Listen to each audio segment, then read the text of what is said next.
Hello, I'm Tim and I'm 13 years old. In the last few months, I've been stealing from my parents.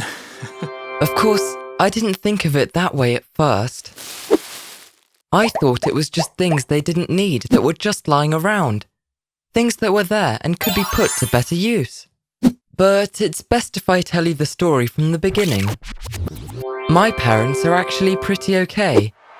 They were proud that I was campaigning for climate action and that I was involved with an orphanage in Africa. My parents always agreed with me when I said that the world is very unfair and the level of poverty on our planet is unbearable. Even when I asked them if they thought that we should do more to help those who are worse off, they agreed with me. At first, they were also always open to me asking them for donations for various projects. As time went by, however, they became more and more reluctant to give me anything and said that it was the other parents' turn to donate.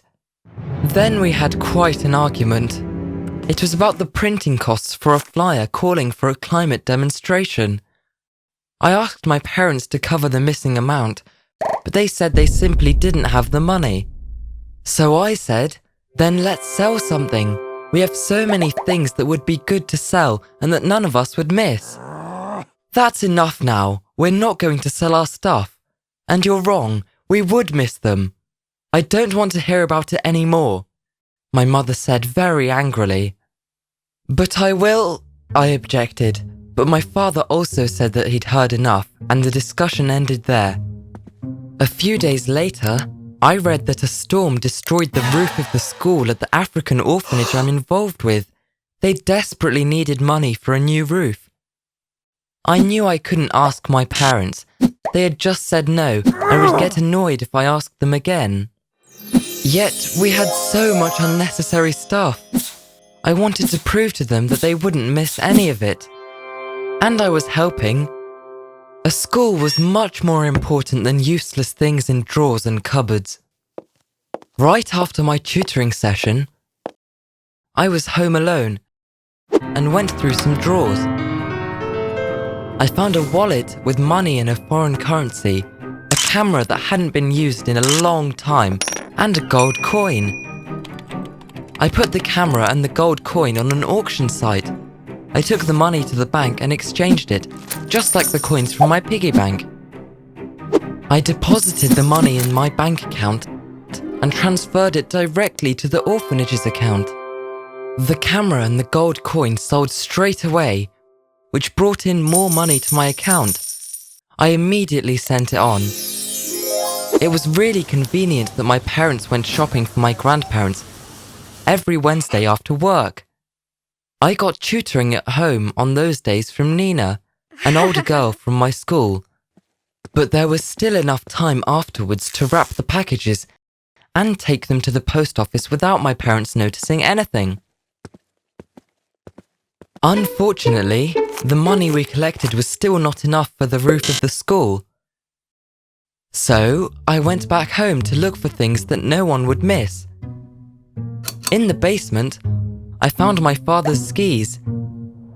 He didn't ski anymore anyway after a skiing accident 2 years ago. There was also a pocket watch in the very back of a drawer in his wardrobe that I'd never come across before. At the very bottom of my mother's wardrobe, I found a bag and shoes under some shoe boxes. They looked brand new, and I'd never seen them before either. I took pictures of the things with my phone and put them back up for sale on the auction platform. The skis, the bag, and the shoes brought in quite a bit too. The big surprise was the price of the pocket watch. It had been auctioned off for over €1,000. I was super happy. I immediately transferred the money to Africa and started packaging everything. The skis were picked up from our house. I arranged for the buyer to collect on a Wednesday when my parents were out shopping as usual. I took the money to the bank the next morning and transferred it again. A few days later, Enough money had been raised to repair the school roof, and I'd played a big part. I was very happy. Shortly after, I read that the captain of a rescue ship had been sued. She had rescued some refugees from drowning and brought them ashore without permission. Donations were urgently needed for the costly lawsuit. For a long time, I had been annoyed at how little politicians cared that so many people were drowning in the Mediterranean, and I couldn't understand why they weren't doing more about it. Again, I searched in all possible corners and was very surprised when I found a backpack in the attic with all kinds of things from my late grandma. Photos and letters, but also jewellery. My grandma didn't need this jewellery anymore, and my parents didn't seem interested in it. So I decided to photograph the jewellery as well and auction it off.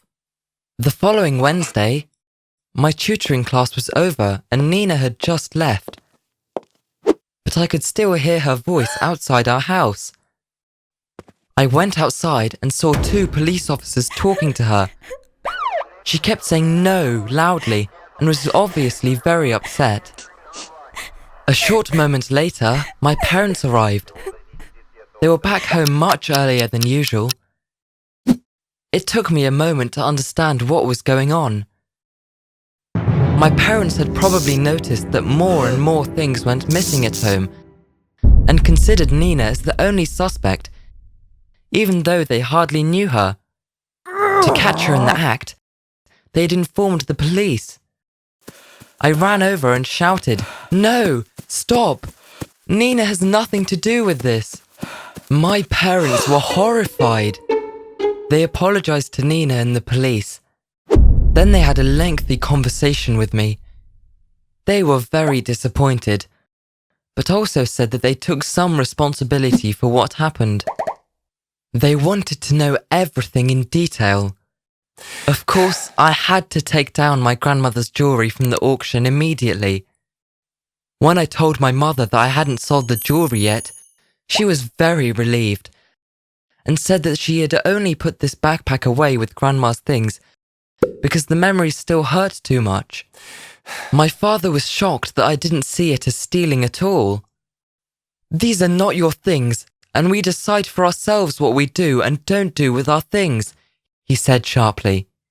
"Even if we understand how unfair it is that children don't have a school roof or books," he added. "You can talk to us and convince us, but you can't go over our heads and decide for us. That is not only stealing, but also very disrespectful and unfair," my mother said. All 3 of us were sad, and my parents said they were still thinking about the consequences of all this. That same evening, we went to Nina's house and asked her to apologize again. My parents said they had made a big mistake and shouldn't have just suspected Nina.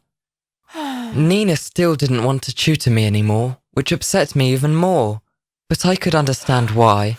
The next day, my parents told me the 3 consequences of my behaviour. 1. I had to give up 1/3 of my pocket money for the rest of the year. 2.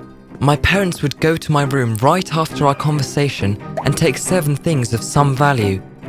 They would sell them and donate the amount to an organisation of their choice. 3. From now on, there would be one evening every week when we would do nothing but talk about anything that seemed important to us. I was quite taken aback. I had to stay in the living room while my parents went to my room to pick out things to sell.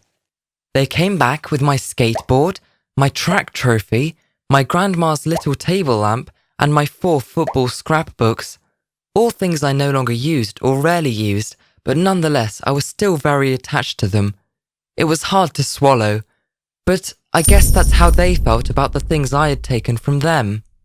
They actually auctioned everything off and donated the amount raised to an organisation that takes care of young offenders.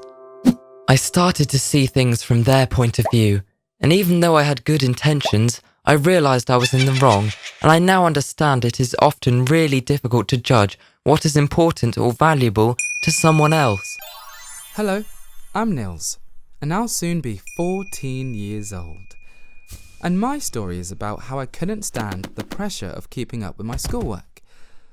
You see, I have a condition called dyscalculia, which means that I have difficulty understanding anything to do with numbers. The pressure to do well despite my condition meant I missed out on sleep, because I never felt like I'd learned enough.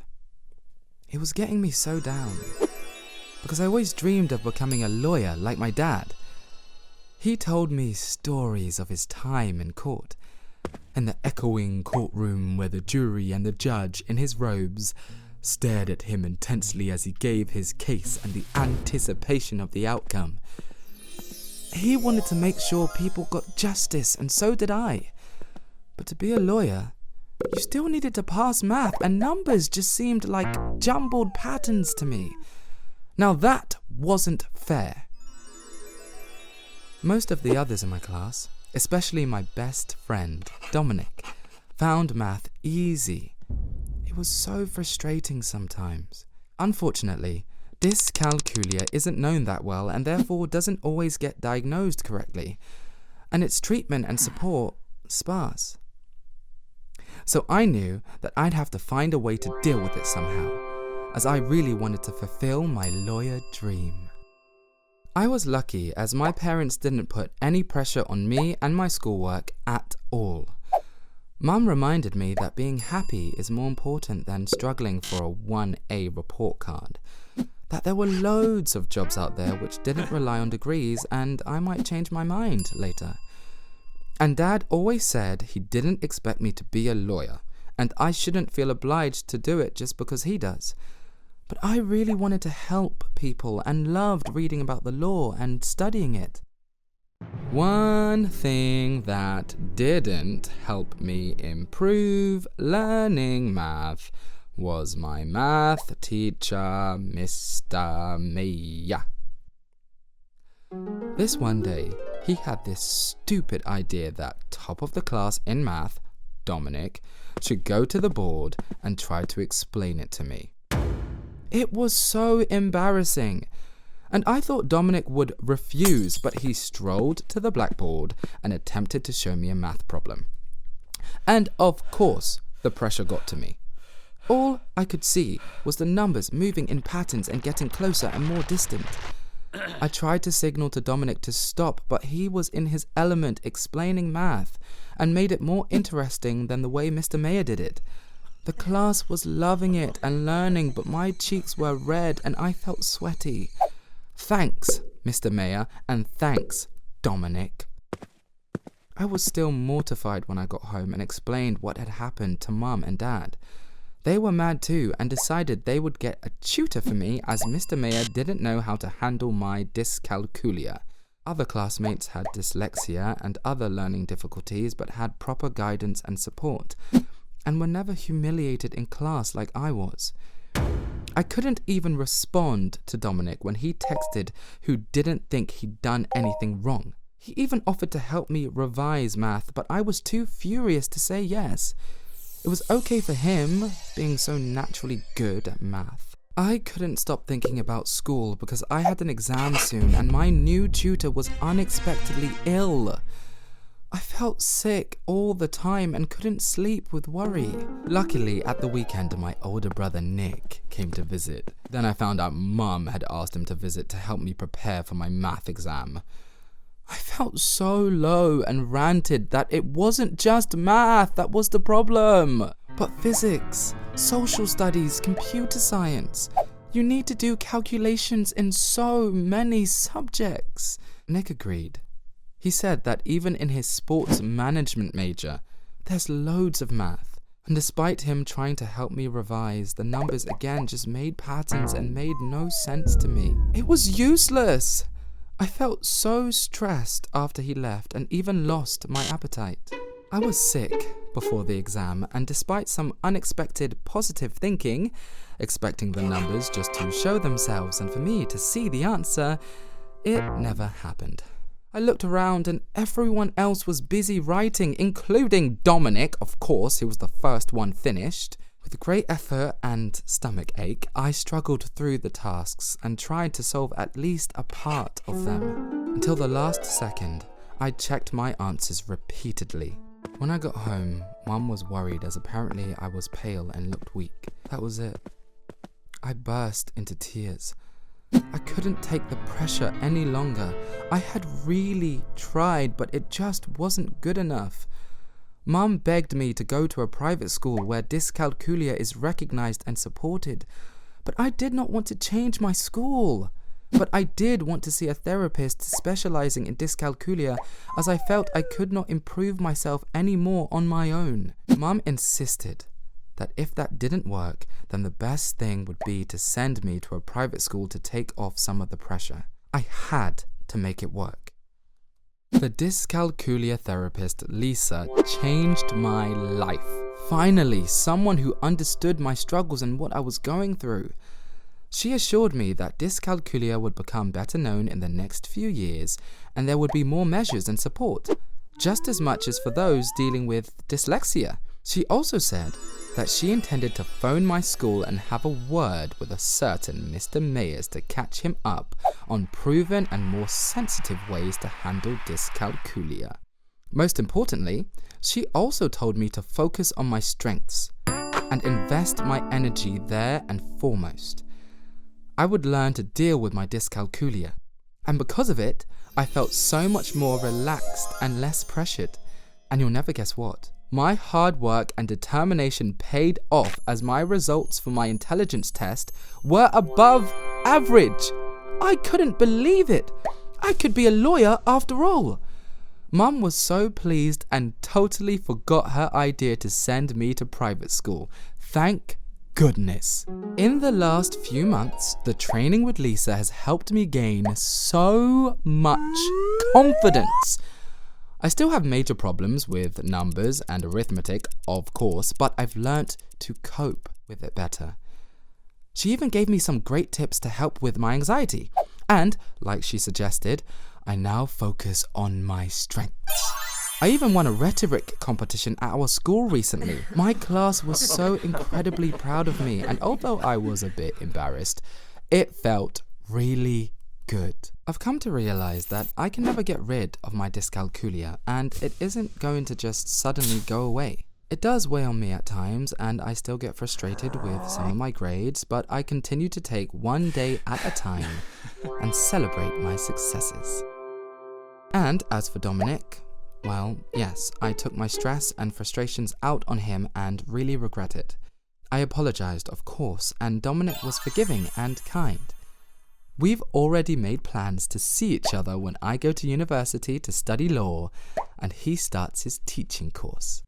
Hi everyone, I'm Justin. I have to go to school every day with 2 bodyguards. It sounds pretty cool when I say that. But when you find out what happened to me, you'll see it's not exactly something that you'd want for yourself.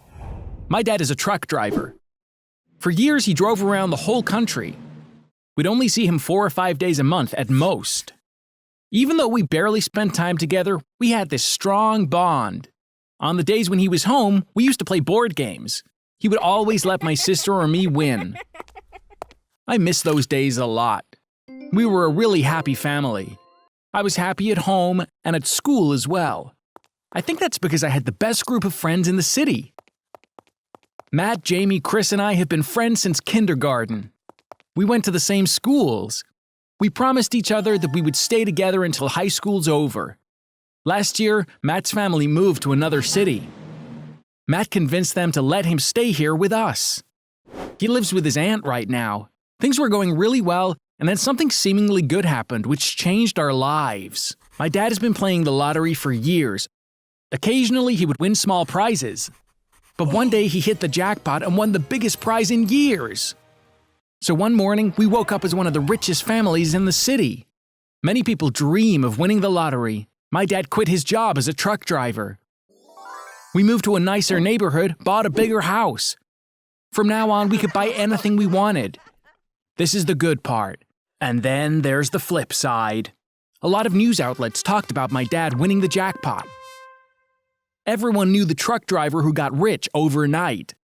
Relatives and friends whom my parents hadn't seen in years started coming over. But why? To celebrate with us?